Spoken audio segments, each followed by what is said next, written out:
अस्सलाम वालेकुम। तो स्टूडेंट्स कैसे हैं आप? उम्मीद करता हूँ आप ठीक होंगे।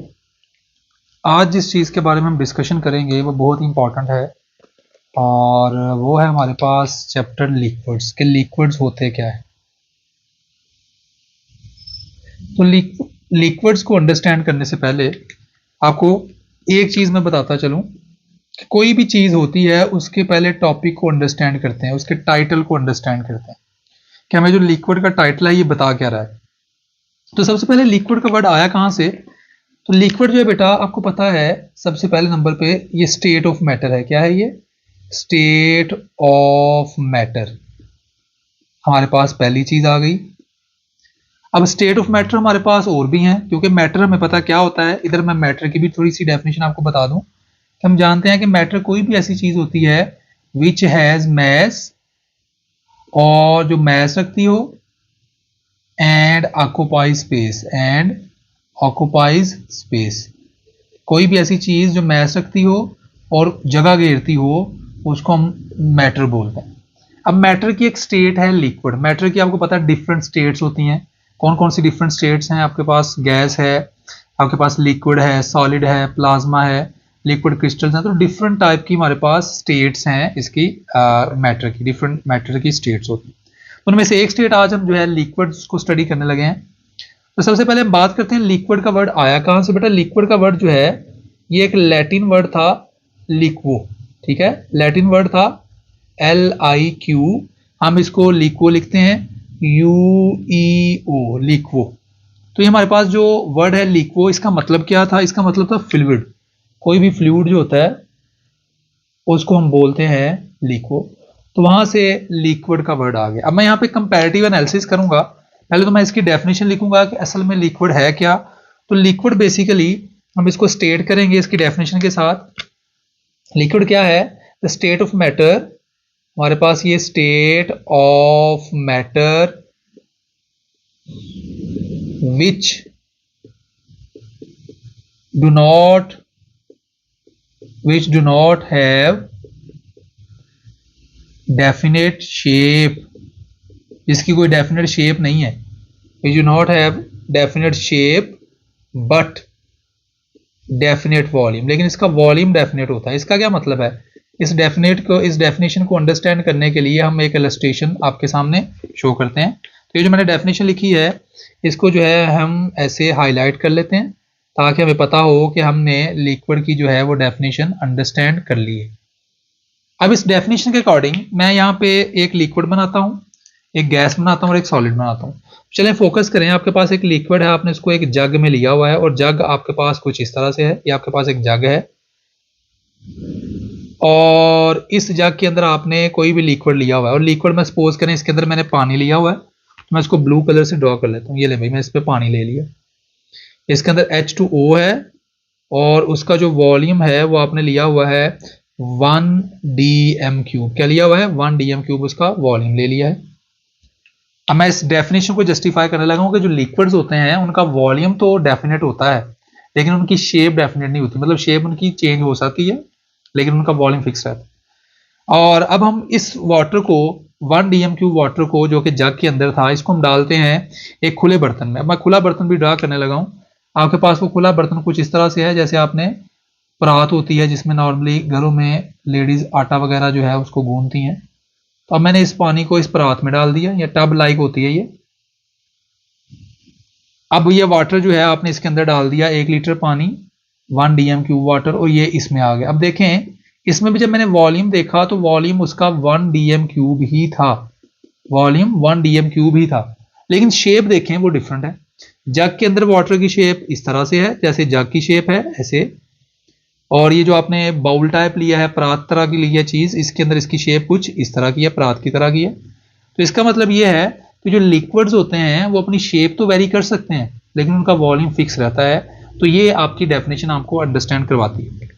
अब डेफिनेशन को हमने अंडरस्टैंड कर लिया है, हम इस डेफिनेशन के बाद आगे देखते हैं कि जो लिक्विड्स हैं उनकी प्रॉपर्टीज गैसेस से और सॉलिड से कैसे डिफरेंट होती है। तो ये बड़ा एक इंटरेस्टिंग फैक्ट है। यहाँ पे मैं सॉलिड, लिक्विड और गैस तीनों चीजें ड्रॉ करने वाला हूँ।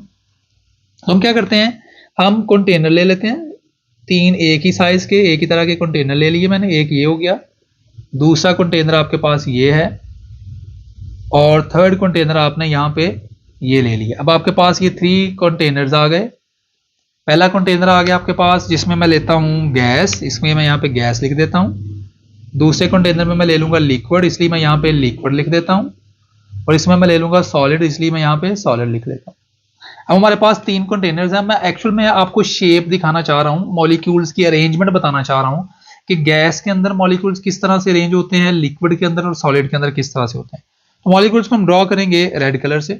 तो गैस के अंदर आपको पता है molecules are always in state of random motion, बहुत दूर दूर मॉलिक्यूल्स होते हैं और वो मूव करते रहते हैं। तो ये लें भाई, ये मैंने बना दिए है गैस के मॉलिक्यूल्स जो कि ऐसे रैंडमली मूव करें। इनका मोशन भी मैं ज़रा शो कर दूं आप लोगों को। ये देखें, कोई इधर को आ रहा है, कोई इधर को जा रहा है, कोई मतलब प्रॉपर जो है वो अरेंजमेंट नहीं है उनके मोशन की। और काफ़ी ज़्यादा डिस्टेंस भी है मॉलिक्यूल्स के बीच में, आप देख सकते हैं।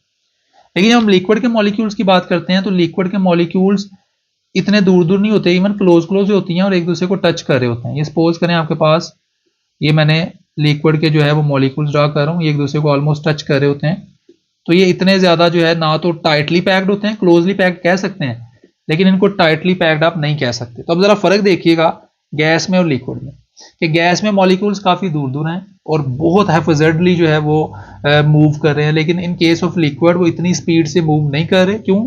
क्योंकि एक तो उनकी स्पेस कम है, क्लोजली पैक्ड है, और दूसरा वो उनकी काइनेटिक एनर्जी इतनी ज़्यादा नहीं है, इस वजह से वो मूव कर रहे होंगे लेकिन उनका मोशन रिस्ट्रिक्टेड है, मतलब कम है एज कम्पेयर टू गैसेस। तो यहाँ भी मूव कर रहे होंगे मॉलिक्यूल्स, लेकिन इनका motion as compared to gas molecule थोड़ा सा कम है। तो हमने इसको भी ड्रॉ कर दी। अब हम बात करते हैं सॉलिड के। तो सॉलिड के पार्टिकल्स बेटा टाइटली पैक्ड होते हैं। ये देखें, मैं ज़रा इनको टाइटली पैक्ड कर सकता हूँ। अब यहाँ पे आप अरेंज भी ड्रा कर सकते हैं, मैं प्रॉपर अरेंजमेंट में शो कर रहा हूँ। आप अरेंज बना सकते हैं और अरेंजमेंट के बगैर भी बना सकते हैं, क्योंकि सॉलिड जो है वो किसी भी फॉर्म में एग्जिस्ट कर सकते हैं। अगर तो मॉलिक्यूल्स प्रॉपर्ली अरेंज्ड हैं तो उनको हम क्रिस्टलाइन सॉलिड कहते हैं, और अगर मॉलिक्यूल्स टाइटली और क्लोजली पैक्ड हैं लेकिन उनकी जो अरेंजमेंट है वो प्रॉपर नहीं है, रेगुलर नहीं है, तब भी वो सॉलिड्स हैं। तो देखें जरा आप इनकी पैकिंग में फर्क देखें जरा। अब सॉलिड के पार्टिकल सिर्फ एक ही टाइप का मोशन करते हैं जिसको हम वाइब्रेटरी मोशन कहते हैं। ये मॉलिक्यूल्स क्योंकि बंधे हुए हैं ये सिर्फ वाइब्रेशन ही कर सकते हैं। ये ऐसा ही केस है कि एक आपने जो है एक डॉग लिया, उस डॉग को आपने एक छोटा सा जो है ना लॉन है, गार्डन है, उसमें फ्री छोड़ा हुआ है, तो डॉग रैंडमली भाग रहा है, तो वो गैस के पार्टिकल्स। लिक्विड में क्या है कि डॉग को आपने एक रस्सी बांधी हुई है, ज़्यादा बड़ी नहीं है, छोटी सी रस्सी बांधी हुई है 1 या 1.5 मीटर की, तो उसके इर्द गिर्द ही भाग रहा है। अब आपने क्या किया, वो लिक्विड की एग्जाम्पल है। अब आपने डॉग को उसका जो है लकड़ी के साथ बांध दिया और उसके इर्द गिर्द जो है वो आपने रस्सी लपेट दी। अब डॉग सिर्फ ऐसे हिल-जुल ही सकता है, तो वो जो है वो अपनी जगह या प्रॉपर चेंज नहीं कर सकता। तो ये हमारे पास वाइब्रेटरी मोशन आ जाएगा। ये सॉलिड्स के अंदर कुछ इस तरह से मोशन आता है।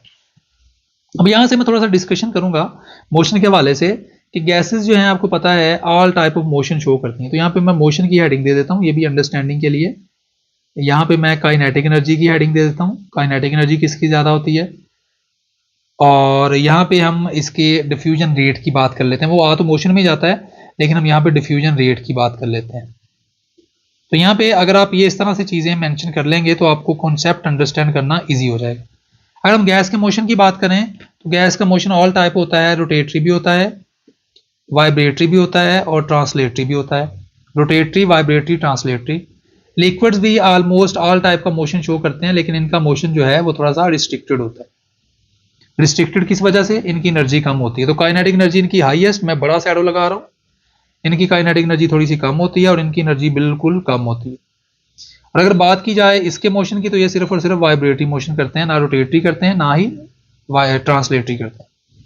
डिफ्यूजन की अगर बात की जाए तो गैस की डिफ्यूजन बहुत ज़्यादा होती है। आप परफ्यूम लगा के ज़रा कमरे में एंटर हो तो पूरे कमरे में जो है उसी टाइम खुशबू फैल जाती है, क्योंकि गैस के पार्टिकल बहुत फास्टली मूव करते हैं। इसी तरह अगर आप लिक्विड की बात करें तो लिक्विड इतनी जल्दी फ्लो नहीं करता। आप जो है वो पानी फर्श पे फेंकें तो इतनी जल्दी वो बहुत दूर नहीं जाएगा, अगर आपकी सरफेस जो है वो बिल्कुल पैरेलल है तो वो आहिस्ता आहिस्ता मूव करेंगे। इसकी एग्जांपल वो इंक वाली भी करते हैं, हम भी ज़रा ड्रॉ कर लेते हैं कि लिक्विड हमने क्या लिया, एक ये इंक ले ली, आपको पता है ये इंक है, मैं उसकी डब्बी बना रहा हूँ ताकि आपको आइडिया हो जाए। इंक की आपने एक डब्बी ली, एक बड़ा सा ग्लास लिया, उसके अंदर आपने ले लिया वाटर, ठीक है, और वाटर को मैं ब्लू कलर से बना रहा हूँ इस तरह से। ये आपने वाटर ले लिया, ये इसका मैं थोड़ी शेडिंग कर रहा हूँ। अब आपने इसके अंदर एक ड्रॉप इंक जो है वो ब्लैक इंक इसके अंदर डाली। जैसे वो इंक इसके अंदर आएगी तो आप देखिएगा वो इंक इस तरह से फैलने लग जाएगी और देखते देखते सारा जो वाटर है ग्लास के अंदर वो सारा ब्लैक हो जाएगा। तो इसका मतलब है लिक्विड के पार्टिकल्स भी वो डिफ्यूजन करते हैं, लेकिन इनका रेट ऑफ डिफ्यूजन स्लो होता है। किस वजह से? इनका एक तो मोशन कम है, इनकी कोलिजन इस वजह से कम है, और दूसरा इनकी काइनेटिक एनर्जी भी कम होती है। उसके बाद सॉलिड जो है वो डिफ्यूज नहीं करते। कभी ऐसा नहीं हुआ कि आपने चेयर जो है वो अपने पास रखी हो और थोड़ी देर बाद आए तो चेयर जो है वो मेन गेट तक पहुंची हो, तो ऐसा नहीं होता। या जो है मैं ये बोर्ड अपने सामने रखा हुआ है तो 5 मिनट के बाद ये बोर्ड जो है यहाँ से मूव करके किसी और शिफ्ट तरह में चले जाए। तो ये एक छोटा सा ब्रीफ से इंट्रोडक्शन है लिक्विड्स का। आई होप आपको अंडरस्टैंड हुआ होगा। Thank you so much. Allah Hafiz.